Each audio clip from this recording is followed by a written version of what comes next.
அன்பு நெஞ்சங்களே, Sridhanya technical astrology ஸ்ரீதரின் வணக்கங்கள்.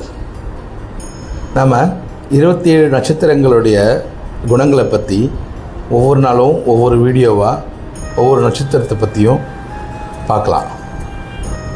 திருவாதிரை நட்சத்திரம் பற்றி பார்க்கலாம். இவங்க பார்த்திங்கன்னா ராகுவோடைய சாரத்தில் இருப்பாங்க. ஏன்னா திருவாதிரை சுவாதி சதயம் அதிபதி ராகு. அதே மாதிரி திருவாதிரை நட்சத்திரம் மிதுன ராசியில் விழுது. ஸோ மிதுனத்துடைய அதிபதி புதன். ஸோ புதனுடைய குணங்களும் இவங்களுக்கு இருக்கும். அதே மாதிரி ராகுவோடைய குணங்கள் இவங்களுக்கு இருக்கும். அதாவது எப்படின்னு பார்த்திங்கன்னா, நல்ல ஒரு புத்திசாலியாக இருப்பாங்க. பேச்சு திறமை அதிகமாக இருக்கும். தந்திரமாக பேசி அவங்க நடக்க வேண்டிய காரியத்தை சாதிச்சுப்பாங்க. படிப்பில் பார்த்திங்கன்னா ஓரளவுக்கு நாட்டம் இருக்கும். ஓகேங்களா? ரொம்ப படிக்க மாட்டாங்க. முக்கியமானது தேவையான அளவுக்கு படிப்பாங்க. சரிங்களா?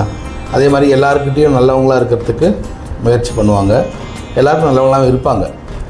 அதே மாதிரி ராகு பார்த்திங்கன்னா அந்த கன்வென்ஷனலாக அப்படி இதான் ரூல்ஸ் படி போகிறோம் அப்படின்னு போகாமல், ரூல்ஸை மீறுறதும் ரூல்ஸ் நமக்காக தான், சில இடத்துல நம்ம மாற்றிக்கலாம் அப்படின்ற ஒரு மனப்பான்மையில் இருப்பாங்க. நல்ல ஒரு பேரும் புகழும் உடையவங்களாகவும் இருப்பாங்க. இவங்ககிட்ட பார்த்திங்கன்னா எளிமையாக எல்லார்கிட்டையும் பழகிடுவாங்க. இவங்க மேலே இருக்காங்க, இவங்ககிட்ட தான் பேசுவேன், இவங்க கீழே இருக்காங்க, இவங்க வீட்டில் வச்சுக்க மாட்டேன், அந்த மாதிரிலாம் இல்லை. இவங்களுக்கு ஒத்து வந்தால் உடனே பழகிடுவாங்க. அதே மாதிரி பார்த்திங்கன்னா நல்ல ஒரு நட்புறவு அவங்களுக்கு அதிகம் இருக்கும் எல்லாருக்கூடையும்.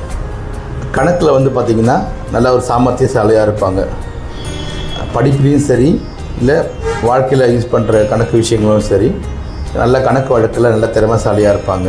எல்லாருக்கிட்டையும் ஒரு இதமாக ஜாலியாக அந்த கூலாக இருப்பாங்கள்ல, அரவணைச்சி பழகக்கூடிய ஒரு குணமுடையவங்களாக இருப்பாங்க. கொஞ்சம் உள்ளுக்குள்ளே ஒரு முரட்டுத்தனமும் இருக்கும்.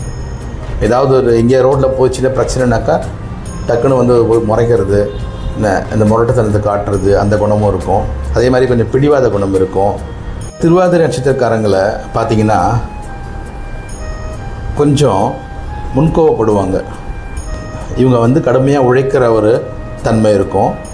அதே மாதிரி கொஞ்சம் சுயநலம் இருக்கும். சரிங்களா? அப்புறம் உறவினர்கிட்ட கொஞ்சம் பகைமை தான் இருக்கும். நண்பர்கள்கிட்ட நல்லா இருப்பாங்க. சொந்தக்காரங்கிட்ட பார்த்திங்கன்னா சில சொந்தக்காரங்கிட்ட பகையோடு தான் இருப்பாங்க. நிதானம் இல்லாதவங்களாக இருப்பாங்க. அப்புறமா நீங்கள் இவங்ககிட்ட எதுவும் மற்றவங்கள பற்றிலாம் பார்த்திங்கன்னா மற்றவங்கள பற்றி பேசுவாங்க, புறம் பேசுன்னு சொல்லுவாங்கள்ல, அந்த மாதிரி குணம் இருக்கிறவங்ககிட்ட. ரகசியங்கள் பார்த்திங்கன்னா உள்ளுக்குள்ளே வச்சுருப்பாங்க. அவங்க விஷயம் சொல்லணும்னு நினச்சா தான் சொல்லுவாங்க, இல்லை யாரை பற்றியும் சொல்லவே மாட்டாங்க. புகழ் பேர் இதுக்கெலாம் ஆசைப்படுவாங்க. அதை நோக்கி அவங்க போயிட்டுருப்பாங்க. இவங்களை யாராவது புகழ்ந்திங்கன்னா உடனே அவங்க கூட ரொம்ப க்ளோஸாக ஆகிடுவாங்க, க்ளோஸாக இருப்பாங்க. அவங்கள பற்றி அதே மாதிரி ஏதாவது குறை சொன்னீங்கன்னா உடனே அந்த முரட்டுத்தனம், அந்த சுயநலமான ஒரு பேச்சுகள், இதெல்லாம் அவங்ககிட்ட வெளிப்படும். அன்பு நெஞ்சங்களே, நீங்கள் நான் போடுற வீடியோ பற்றின கேள்விகள் ஏதாவது இருந்தாலோ, சந்தேகங்கள் இருந்தாலோ, இல்லை உங்களுடைய கருத்துக்கள் ஏதாவது சொல்லனாலோ என் வாட்ஸ்அப் நம்பரை நீங்கள் டைரெக்டாக காண்டாக்ட் பண்ணலாம். நான் கண்டிப்பாக அதுக்கு மெசேஜோ ரிப்ளையோ கண்டிப்பாக செய்வேன்.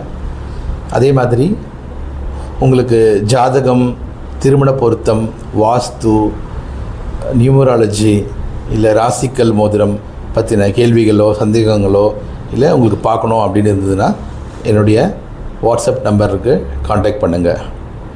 அப்புறம் ஸ்ரீதன்யா டெக்னிக்கல் அஸ்ட்ராலஜி அப்படின்னு கூகுளில் சர்ச் பண்ணிங்கன்னா என்னுடைய கூகுள் பிஸ்னஸ் பேஜ் வரும். அதுலேயும் நீங்கள் நிறைய டீட்டெயில்ஸ் பார்க்கலாம், ரிவ்யூஸ் பார்க்கலாம். நீங்கள் உங்களுடைய கருத்துக்கள் ரிவ்யூஸையும் நீங்கள் பதிவு பண்ணலாம். நன்றி, வணக்கம்.